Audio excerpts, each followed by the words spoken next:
y palestinos hoy también son religiosos y adoran a Dios a su manera. No obstante, durante más de 2000 milenios logran justificar el odio el uno por los otros, en nombre de Dios, supuestamente. Los musulmanes fundamentalistas están convencidos que Alá les ordenó la aniquilación de los infieles. De hecho, sin ir más lejos, la mayoría de los miembros de la mafia son devotos cristianos que van a misa los domingos y te disparan el lunes.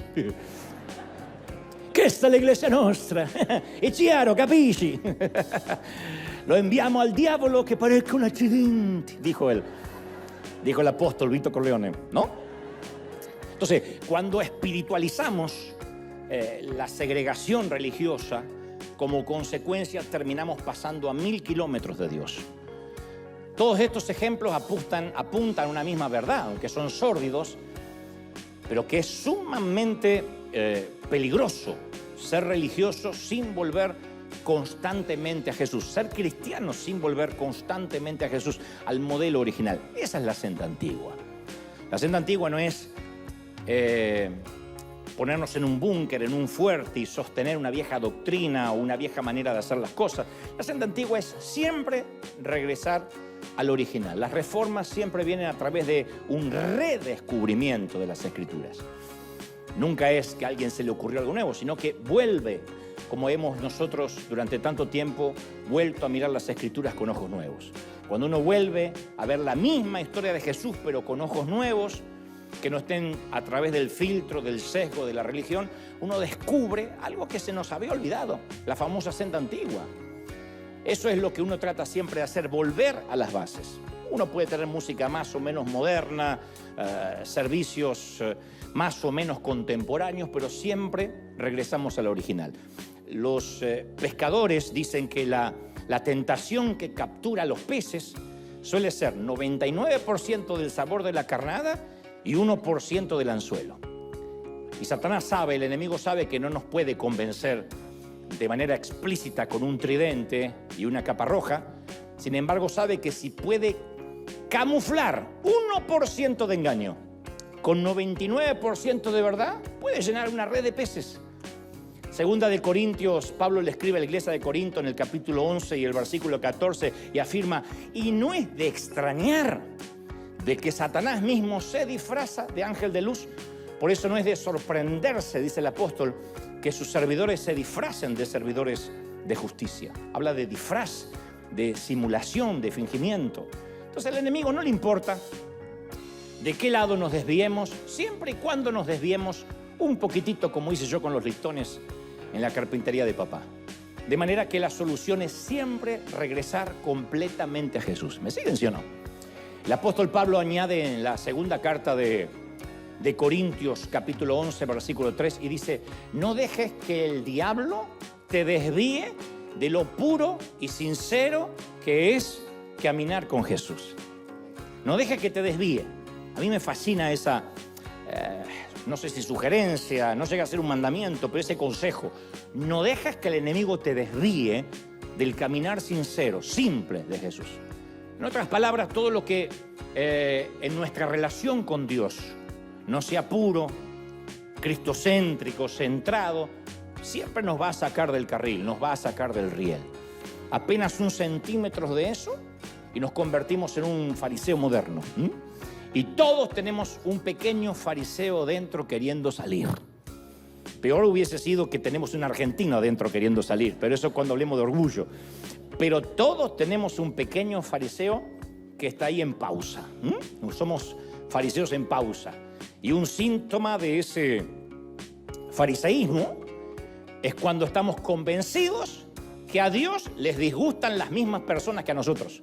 Que al que a Dios le cae gordo, nos cae gordo a nosotros. Y si eso empieza a suceder, es tiempo de volver a Jesús. Cuando empezamos a decir lo que nos gustaría que Dios dijese y cuando nuestros gustos empiezan a transformarse en los gustos de Jesús, es tiempo de volver a Jesús. Cuando empezamos a juzgar al otro, es tiempo de volver a Jesús. Y esta tendencia a excluir al que piensa distinto, que lo tenemos todos, que los dirigentes, de hecho, religiosos de los días de Jesús lo consideraban una virtud, excluir al que pensaba distinto, Para Jesús constituía un gran pecado excluir. Un día camino a Jerusalén, Jesús quiso detenerse en una población samaritana y las Escrituras dicen que no lo recibieron bien, que de hecho no le dieron la bienvenida. Y sus discípulos preguntaron: Señor, ¿quieres que hagamos caer el fuego del cielo para que los destruya? Le salió el hispano de adentro: ¿quieres que los quememos? Y pensaron que a Jesús le iba a fascinar la propuesta. Vamos a adoptar una posición, vamos a defender a Jesús. Salgamos a repudiar a quienes se burlan de nuestro Jesús y se burlan del Evangelio. A mí todavía me sorprende cuando me escriben y dicen: ¿por qué no te pronuncias, Dante? O ¿por qué no repudia tu congregación la representación que hicieron en los Juegos Olímpicos de París? ¿O por qué no repudias el chiste que hicieron en los Golden Globe en Hollywood? Como si la misión de la iglesia fuera ser los abogados de Dios. Como si nuestra misión fuera: tenemos que defender a Dios cada vez que lo ofenden. Entonces, quememos, repudiemos a quienes piensan diferente. Parecía que era una buena idea. De hecho, se lo plantearon al Señor. ¡Qué cara rota estos tipos! Plantearle al Señor: Señor, ¿no quiere que hagamos descender? Y encima, que hagamos descender fuego del cielo. Eran superhéroes de Marvel los tipos. Y Jesús se vuelve y los reprende. Dice: no, están locos. Ustedes no saben de qué espíritu son. Porque para Jesús las categorías no se dividen en nosotros y ellos. Evangélicos y católicos. Perfecto e imperfecto, santo y pecador, nueras y suegras. No sé por qué se ríen. Yo digo que no. Como dije, en el cielo nunca nadie va a tomar una lista de nuestra denominación. Jesús no hace distinción entre la casta, la chusma y los otros. No hay distinción. Lo cual no quiere decir que Jesús concuerde con todos, que sea un relativista, demasiado amplio, que le tema al conflicto. No, pero nunca Jesucristo sucumbió ni sucumbe al prejuicio del grupo de pertenencia. Jesús resumió toda la ley con una declaración esencial. Yo digo siempre, qué facilidad tenía el Señor para resumir toda la ley en una frase sencilla. Y en Marcos 12:30 él dijo: ama al Señor tu Dios con todo tu corazón. ¿Qué más? Con toda tu alma, con toda tu mente y con todas tus fuerzas. El Señor le agregó en esa ecuación mente, que no estaba antes. O sea que no les dijo: no dejen flotando el cerebro en el bautismo, ¿no? En el bautisterio. Entonces, cuando nos desprendemos de todas las reglas, las normas, las tradiciones e instituciones y todas las liturgias, y nos desprendemos de todas las metodologías, lo único que nos queda es ese mandamiento. A eso se resume, dijo el Señor, la ley y los profetas. Ergo, es cierto que necesitamos valentía moral para defender lo que es correcto frente a lo que no es. Quienes tienen hijos defienden lo correcto, defienden los valores, defienden las convicciones, eso está bien. Pero antes de enfrentarnos a lo incorrecto de nuestro acervo cultural, necesitamos ser suficientemente humildes, sinceros, para primero ver lo incorrecto que hay en nosotros. ¿Estamos de acuerdo, sí o no? Y a veces pienso que nuestro corazón, y noten que uso nuestro, me incluyo, nuestro corazón se ha encallecido y a priori necesitamos ponernos un estetoscopio y hacernos un análisis cardiovascular urgente para ver si, como cuando yo era adolescente, no nos desviamos un poquito del primer listón. Sin querer nos vamos desviando y tomamos algunas cosas como normales, nos volvemos amplios, relativistas, y sin querer nos vamos desviando del modelo original. Los cristianos del primer siglo experimentaron algo similar. Jesús quería librarlos de las cadenas de la carga de la ley, de la religión, pero muchos habían tomado la identidad de estar presos. Y en la cultura nuestra occidental, que lo hemos hablado en varios fines de semana, algunos de nosotros hemos crecido con esas cadenas y las tenemos incorporadas a nosotros.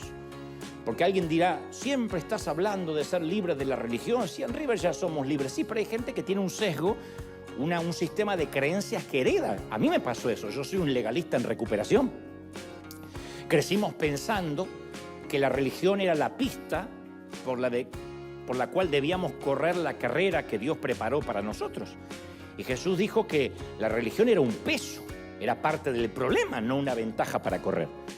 Y en Mateo 23:4 Jesús le dice a los religiosos: aplastan a la gente bajo el peso de exigencias religiosas insoportables. Y jamás ustedes, vagos, eso lo acabo de agregar, vagos, jamás mueven un dedo para aligerar la carga. Entonces, ahora, ¿por qué la religión es tan seductora? ¿Por qué hay iglesias repletas donde le gusta que le peguen? Donde hay un pastor que dice: usted es una porquería, se va al infierno. Amén. ¿Por qué hay esa gente?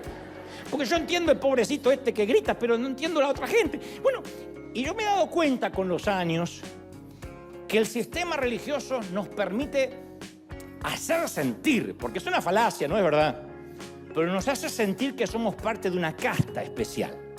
Entonces nos medimos cuán buenos somos respecto a la chusma, o sea, con respecto a los demás. Como doña Florinda, que era tan pobreta como la bruja del 71. Pero ella se sentía que estaba en una élite superior, aunque vivía en la misma vecindad.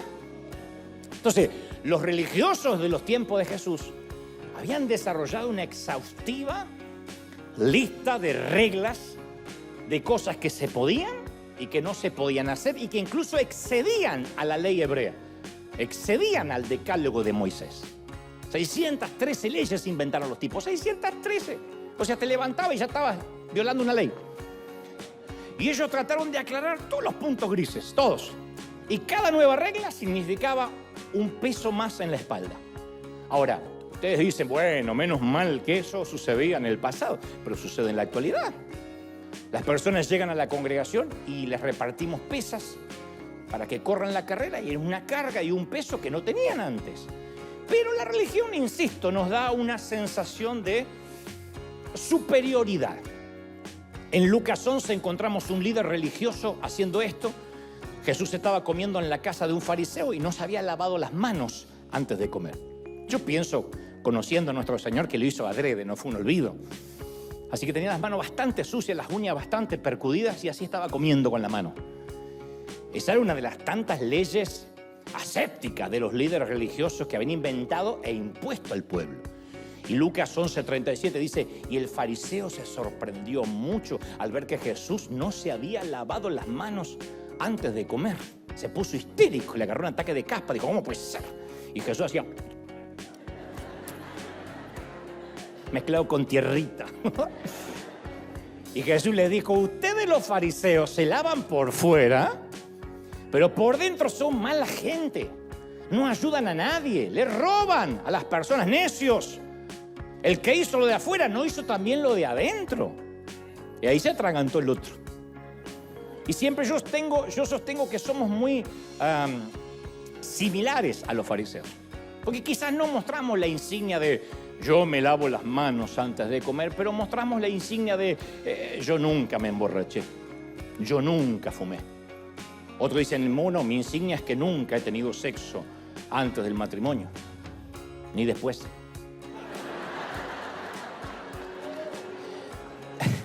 Mi insignia es que yo paso tiempo a solas con el Señor. Vamos mostrando las insignias, ¿no? Mi insignia es que yo soy una persona de ayuno, de oración. Esta es mi insignia. Mi insignia es que tengo una familia perfecta y la muestro por Instagram. Entonces, de ese modo, de manera implícita, nos ponemos en las antípodas de los otros, de la chusma. Y por eso preferimos un evangelio más predecible, porque el legalismo, la ley, siempre implica un territorio más claro, como fronteras más claras. Y el camino más fácil para marcar reglas, doctrinas, es confirmar que nosotros estamos dentro y los demás están fuera. Es un truco barato, periférico, pero desde luego eficaz. Es nuestra manera de justificarnos por comparación. Hagan memoria si acaso no lo hacíamos en el colegio. Mamá me decía: ¿cómo que te sacaste un 1 en matemática? ¡Ja! Hay uno que se sacó un 0, decía yo. O mal de mucho, consuelo de tonto, decía mi vieja. Porque yo decía: pero no, yo solo no me saqué 1, todos se sacaron 1. ¿Qué decían nuestras madres? A mí no me importan los hijos de los demás. A mí me importas tú, burro. Siempre nos alentaban así para que fuéramos mejores. Entonces, cuando uno se compara con otro, eso transforma a la congregación en una iglesia llena de bacterias, de cepas parásitas, patógenos carentes de gracia, sin vida. El Señor fue más explícito. Él dijo ataúdes, féretros, sarcófagos de lujo, pero con sillas cómodas. Ahora cuando un predicador diría, dile al que está a tu lado, no estés muerto, pero no te voy a decir porque no hago eso nunca. Pero haz de cuenta que te lo pido. Ahora, ¿Jesús vino a quitarnos la religión de encima o no? ¿Sí o no? Me encanta la versión de la Biblia, el mensaje. Después te seguimos con el aplauso, ¿verdad? Me encanta la versión de la traducción, el mensaje, en Mateo 11:28, porque dice, vengan a mí los cansados de la religión y les daré descanso. Y ahora sí te seguimos en el aplauso porque descansamos. ¿Sí o no? ¡Aleluya! Bueno, a ver, el punto es que estamos conscientes que somos pecadores, ¿cómo no? Pero siempre nos parece más plausible e inversamente proporcional el poder demostrar que hay peores que nosotros. Eso es un sesgo muy humano. Pasa en el fútbol. Se vuelve México en la primera ronda y dice, bueno, pero Chile ni fue. O sea, no tenemos el matrimonio perfecto, pero conozco a parejas que tienen problemas más graves. Nuestro hijo tiene problemas de rebeldía, sí, pero conozco a padres que tienen un hijo fanático de la selección de fútbol de El Salvador.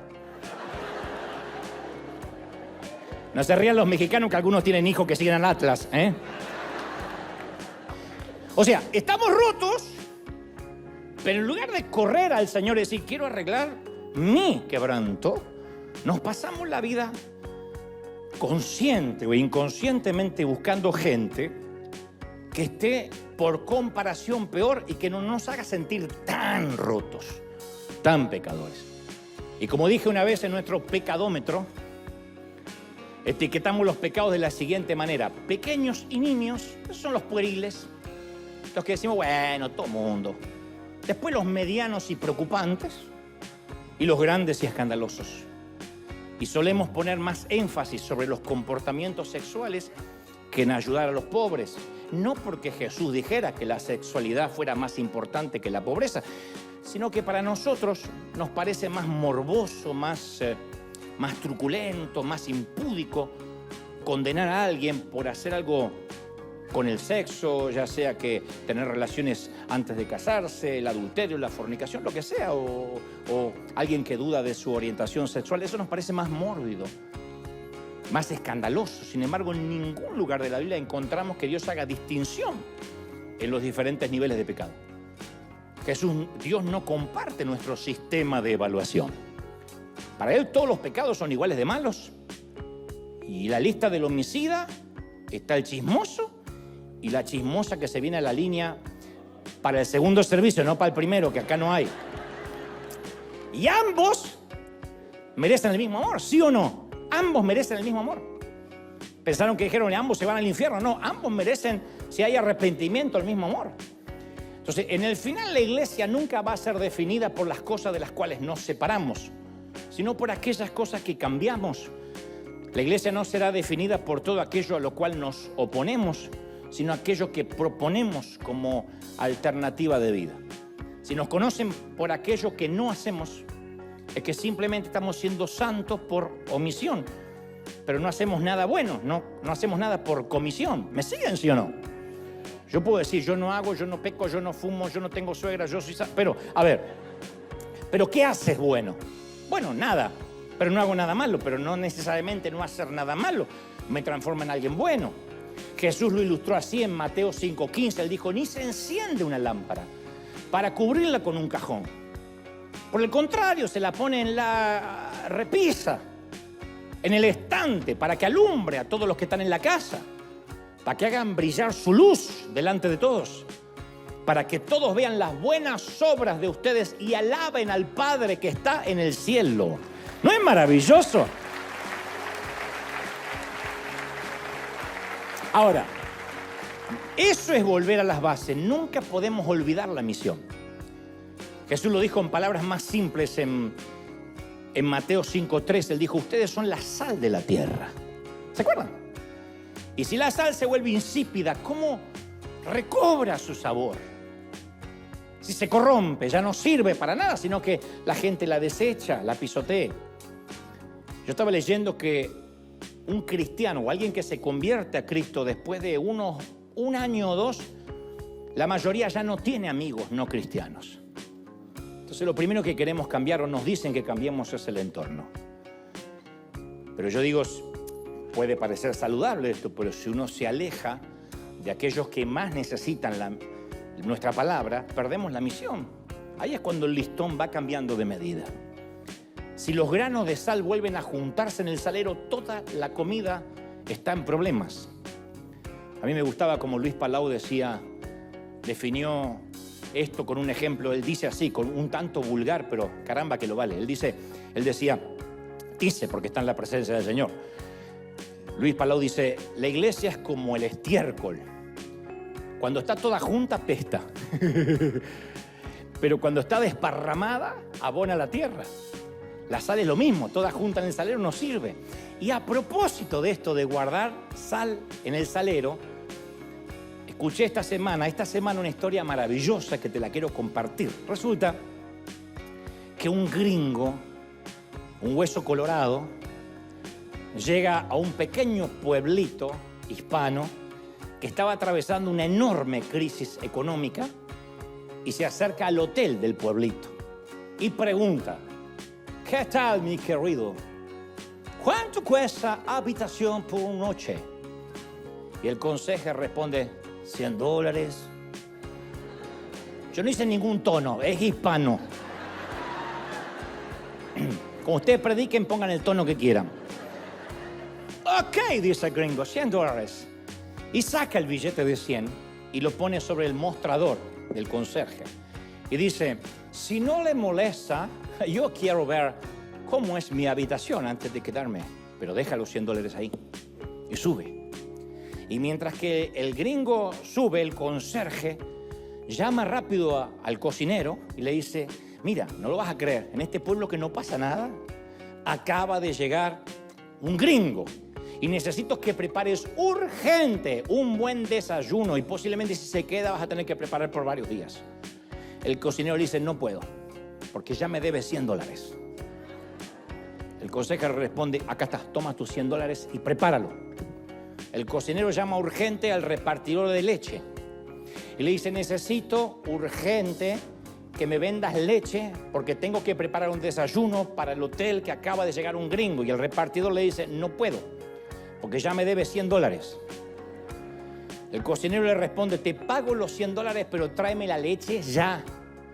Así que el repartidor de leche se va contento a la gasolinera con su camioncito, pero el de la gasolinera le dice, no puedo venderte combustible, porque ya me debes $100. El repartidor dice, acá están tus $100, cárgame gasolina. Y el dueño de la gasolinera, feliz, termina de cargar gasolina, se mete dentro y llama a un chinito que tenía una tintorería y dice, tengo un dato que te puede interesar. Acaba de llegar un gringo al hotel del pueblo y es probable que necesite servicio de lavado y planchado de su ropa. Y el chinito dice, no vuelvas a llamar hasta que no me paguen mis $100, porque yo voy a mandar el mafia a China. Y el dueño de la gasolinera responde, toma tus $100, chino, y no te debo nada. Y el chinito, no obstante, se va hasta el hotel y le dice al conserje, escuché que se acaba de hospedar un gringo y ofrezco mis servicios de planchado y lavado. Y el conserje le dice, tú ya no puedes trabajar más en este hotel porque ya me debes $100 en comisiones. El chinito dice, toma tus $100 y pone el billete sobre el mostrador. En ese entonces baja el gringo que había subido a ver la habitación y dice, lo siento, el cuarto no me gusta, y se mete los $100.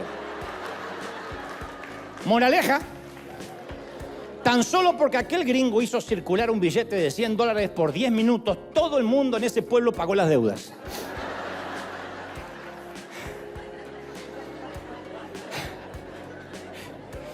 Si nunca hubiese puesto ese billete en el mostrador del hotel o se hubiese guardado el dinero, no habría circulado el dinero y habrían todos seguido endeudados.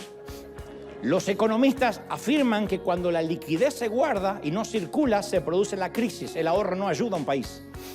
es exactamente cuando los cristianos nos guardamos o nos ahorramos la sal que nos fue dada. El mundo que nos rodea está endeudado por el simple hecho que hemos decidido meter la gracia en la caja fuerte y con tan solo hacerla circular podemos pagar las deudas de miles de personas haciendo circular la gracia. ¿Sí o no?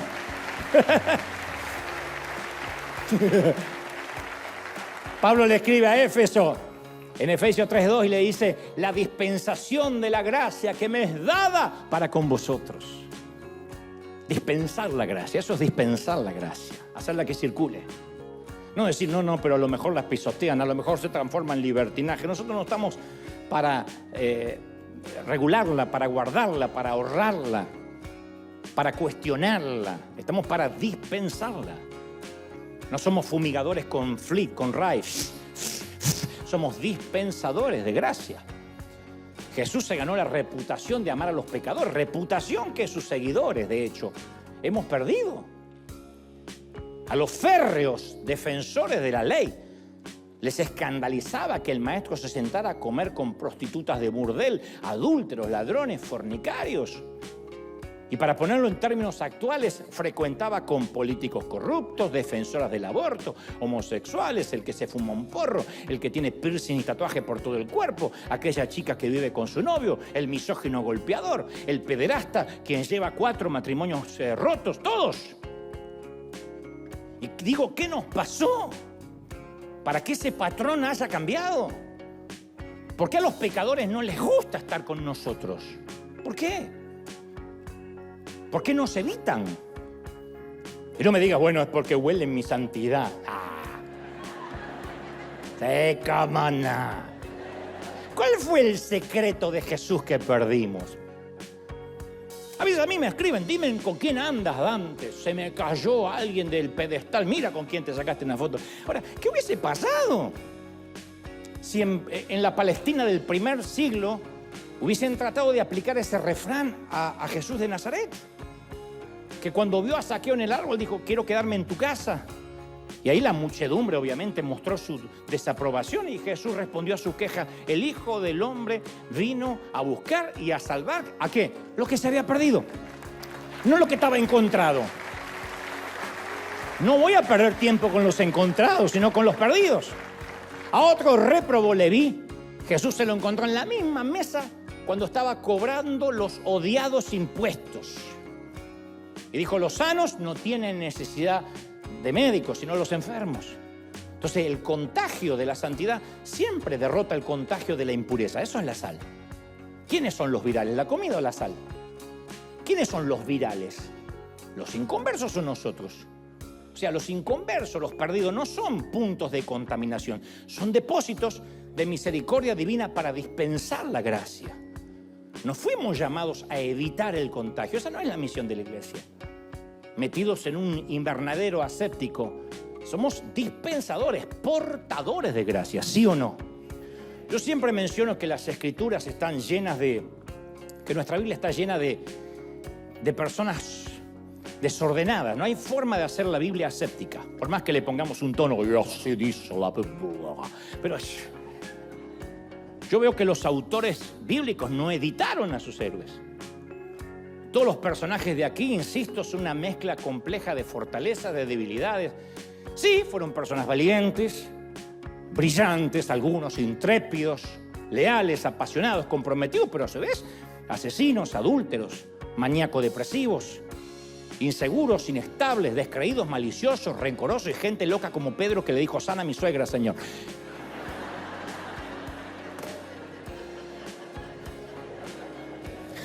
Después dicen que por eso lo traicionó, ilógico. Ahora, nos encanta dejar claro que somos cristianos, porque decimos, bueno, es que yo soy cristiano, y eso como que nos coloca, creemos, en una casta superior.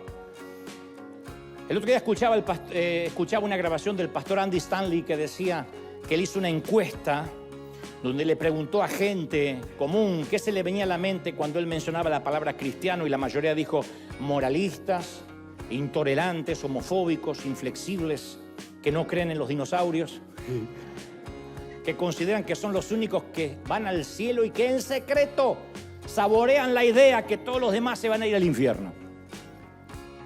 Y yo descubrí que el nombre cristianos, de hecho, fue un apodo peyorativo que le pusieron a los creyentes. El historiador Tácito hablaba de una raza de hombres detestadas, conocida vulgarmente como cristianos. Y los cristianos devolvieron el favor, le pusieron paganos a esos, a partir de la palabra latina pagani, que significa civiles, que lo usaban para referirse a aquellos que no se habían alistado en el ejército del Señor. Pero de hecho que la Biblia nunca llama a nadie cristiano ni informa de alguien que se convirtió en cristiano. Literalmente. Incluso Jesús nunca usó la palabra cristiano. Es más, nunca dijo así es como uno se convierte en cristiano. Ni siquiera el mismo cristiano, era judío. Ni siquiera él mismo dijo, yo soy cristiano. Entonces mucha gente pensamos que la iglesia está para ser nuevos cristianos. Pero Jesús nunca instruyó a sus amigos, id por todo el mundo y haced cristianos. Él dijo, haced discípulos, aprendices. Y los discípulos de Jesús tenemos dos grandes mandamientos, a saber, amar a Dios con todo el corazón y amar a todos los que nos rodean como a nosotros mismos. Jesús dijo que esa es la identidad, la manera de que nuestra identidad va a ser verificada.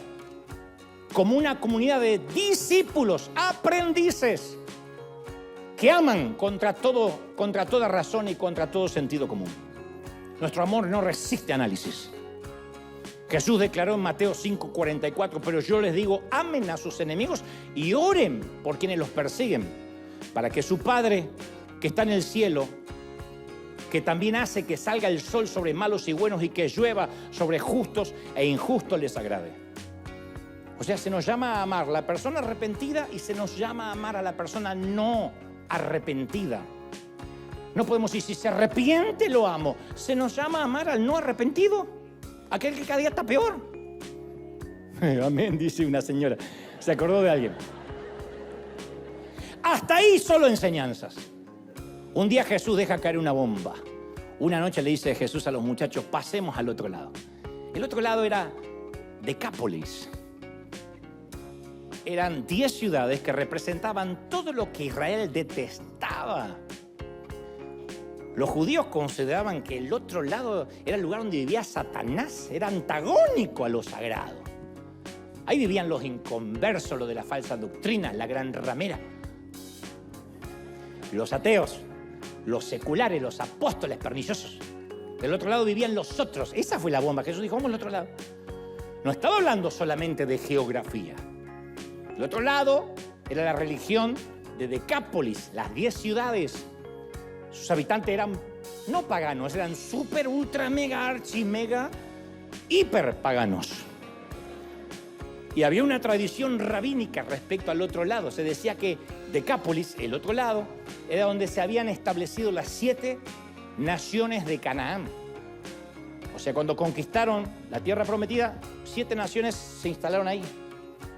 Estaban llenas de templos paganos, se destacaban por una exaltación a la violencia, por los excesos sexuales, por la codicia. Las Vegas era un kinder comparado con eso. Es más, del otro lado, el cerdo, el animal más impuro para un judío, lo consideraban sagrado, lo adoraban. Bienvenidos a Porkyland, decía la... Bueno, eso no sé, pero... Era oscuro, perverso, secular, pérfido, opresivo, demoníaco. Nadie iba al otro lado, al menos un rabino. Y en las escrituras hebreas, Dios había prometido expulsar de la tierra prometida, haga memoria, a los cananeos, los hititas, los heveos, van 3, los fereceos, los gergeseos, los amorreos y los jebuseos. 7 ciudades. Se las conocía como las 7 naciones perdidas de Canaán.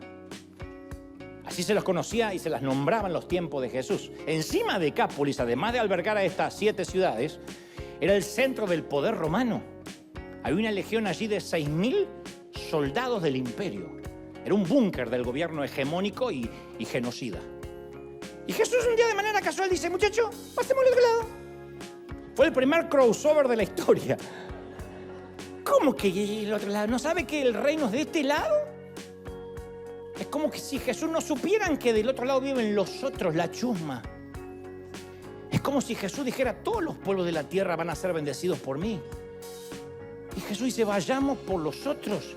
Ah, maestro. Dijo Lucas, no manches. Tu abuela. Your grandmother. Your grandmother, Jesus. Y cuando llegaron del otro lado las grandes multitudes a los que los discípulos estaban acostumbrados, porque estos tipos eran unos rockstar, no había multitud y brillaban por su ausencia. El comité de bienvenida estaba compuesto por un solo individuo, poseído por demonios, loco, atormentado, que vivía en los sepulcros y se mutilaba a sí mismo. Estaba tan trastornado y desequilibrado que habían tenido que expulsarlo de su propia comunidad. Y este tipo, cuando lo ve a Jesús, cae de rodillas y le dice, ¿qué tienes conmigo? En el nombre de Dios, no me atormentes. Y Jesús le preguntó al espíritu malo, ¿cómo te llamas? Y para sorpresa de todos dice, me llamo Legión, porque somos muchos. ¡Oh! Legión era una palabra fuerte en ese tiempo, porque los centuriones comandaban centurias, que eran un grupo de 100 hombres, pero un legendario comandaba 6.000 hombres, eran 6.000 demonios. Y pensaste que tu esposo tenía un problema. 6.000 demonios.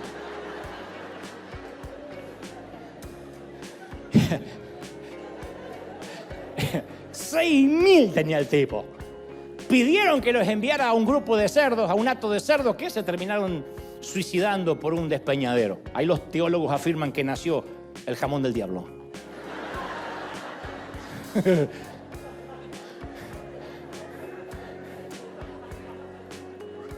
Y Jesús le pide al hombre liberado que cuente en Decápolis lo que había sucedido. Y aquí viene el resto de la historia, para resumir.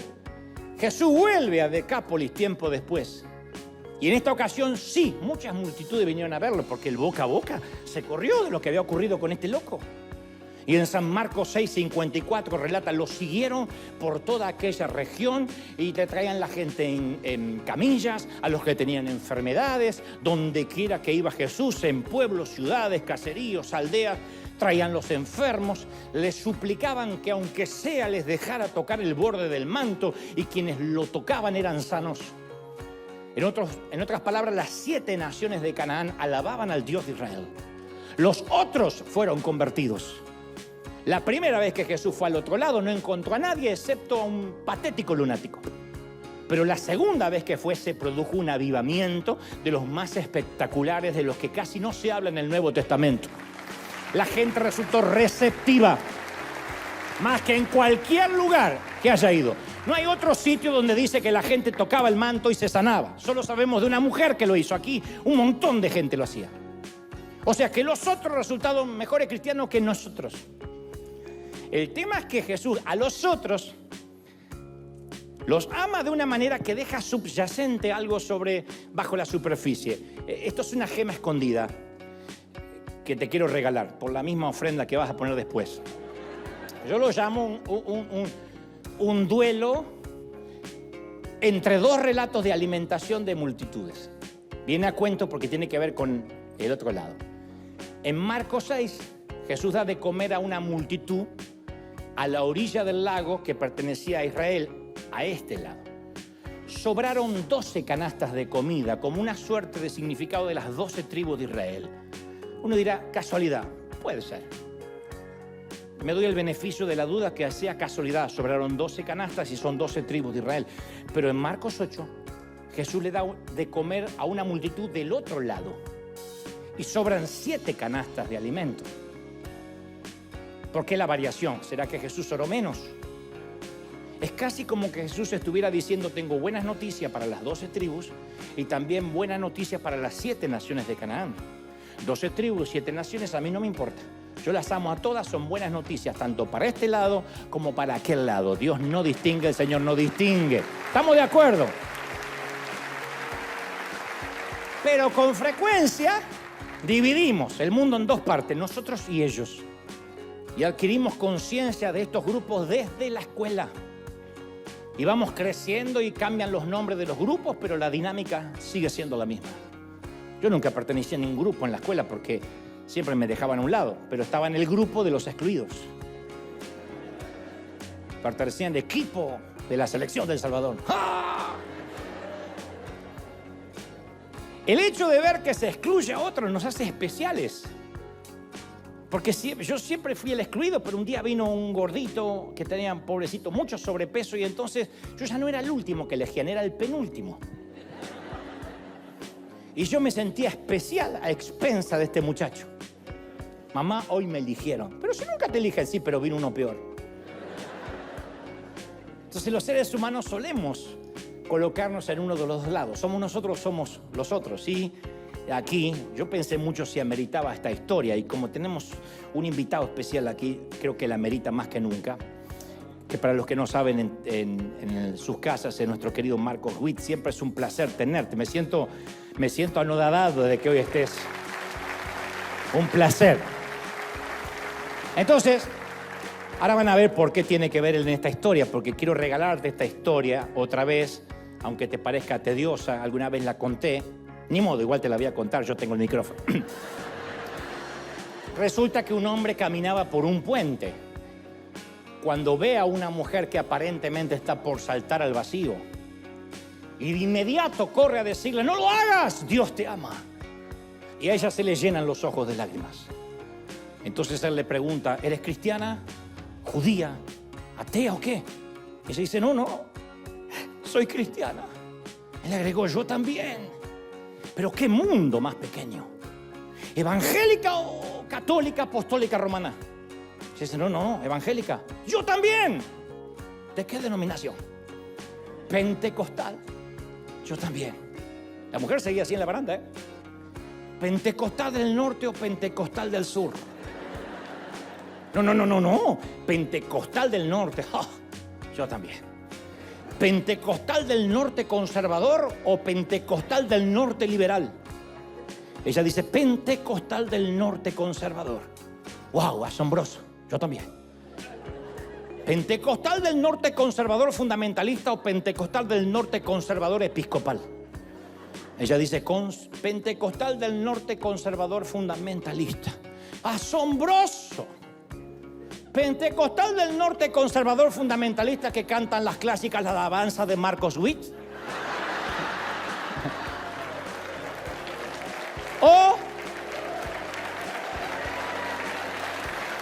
¿O pentecostal del norte conservador fundamentalista que cantan las alabanzas liberales de Elevation? Salud, Elevation. Ella dijo, pentecostal del norte conservador fundamentalista que cantan las clásicas alabanzas de Marcos Witt. ¡Milagro!, dijo él. Pentecostal del norte conservador fundamentalista que cantan las clásicas alabanzas de Marcos Witt y que usa la Reina Valera versión 1960. ¿O pentecostal del norte conservador fundamentalista que cantan las clásicas alabanzas de Marcos Witt pero usan la versión NBI? Y ella respondió, pentecostal del norte conservador fundamentalista que cantan las alabanzas de Marcos Witt pero que usamos la versión NBI. Y él le gritó, ¿segura? ¿Segura que usan la versión apócrifa NBI y no la verdadera Reina Valera? ¿Segura? Mereces morir, apóstata. Y la empujó.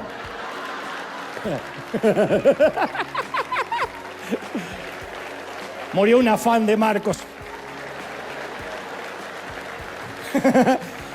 No importaba en todo lo que coincidían. Si había un solo detalle distinto al tuyo, ya era parte de los otros. ¿Y cuántas veces nuestros sesgos por ponernos del lado de Jesús, supuestamente, y defender y repudiar los que no aman a Jesús, hemos segregado a la gente? Y caricaturizamos a cualquiera que no tenga nuestra doctrina sin siquiera prestarle un oído equitativo en nombre del sentido común y del cristianismo.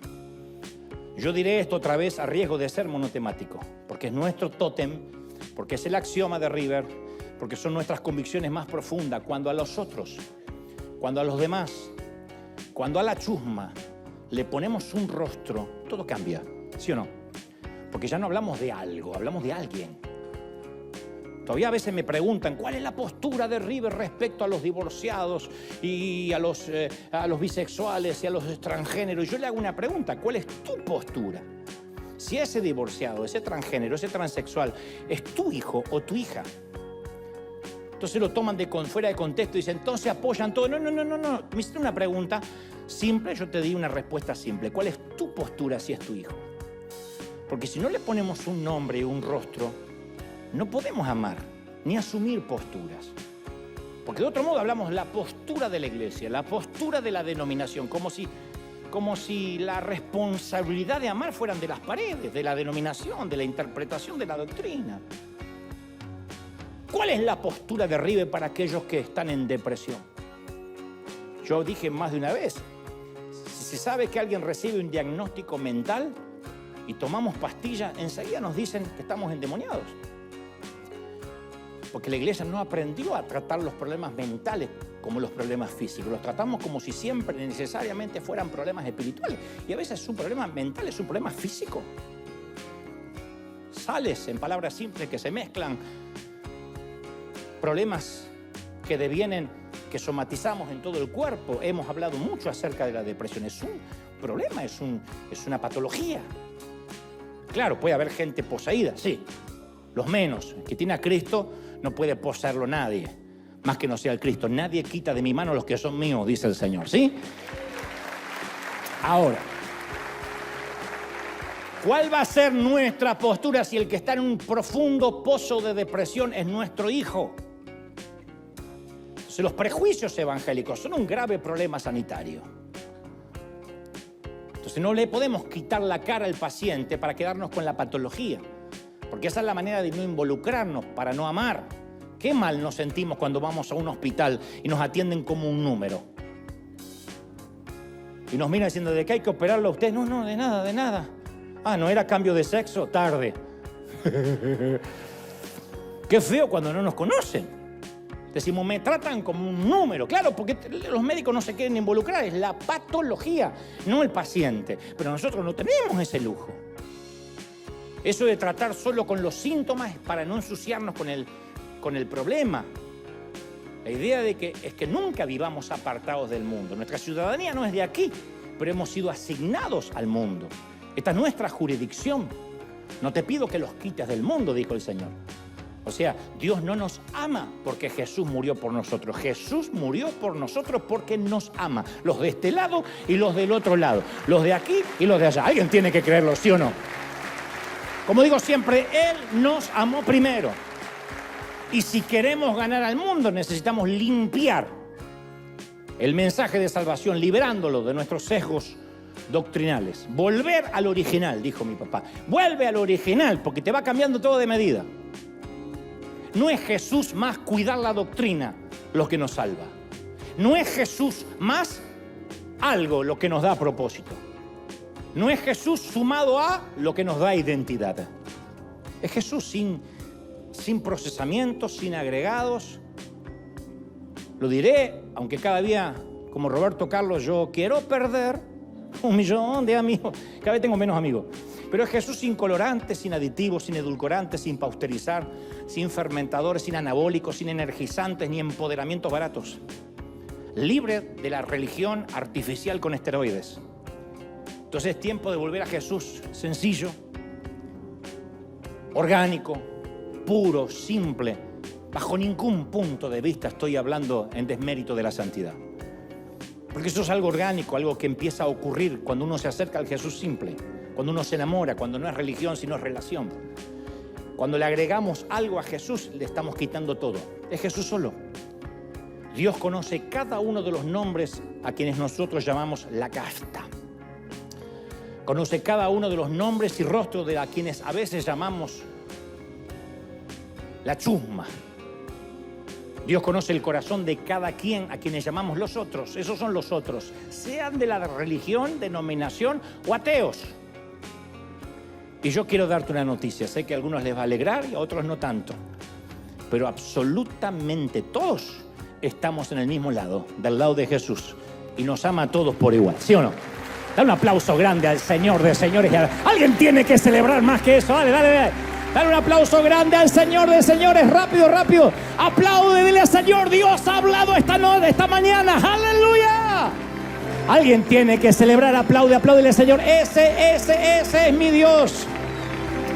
Ese es nuestro Dios. Celebra, que los cielos celebren con nosotros. Ese es el Dios que amó a todos, a todos. Alguien tiene que aplaudir más que eso. Bendito eres.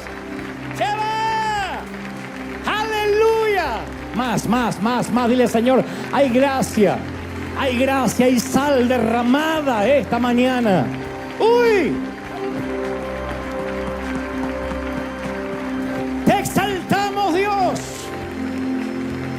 Más. ¿Qué va?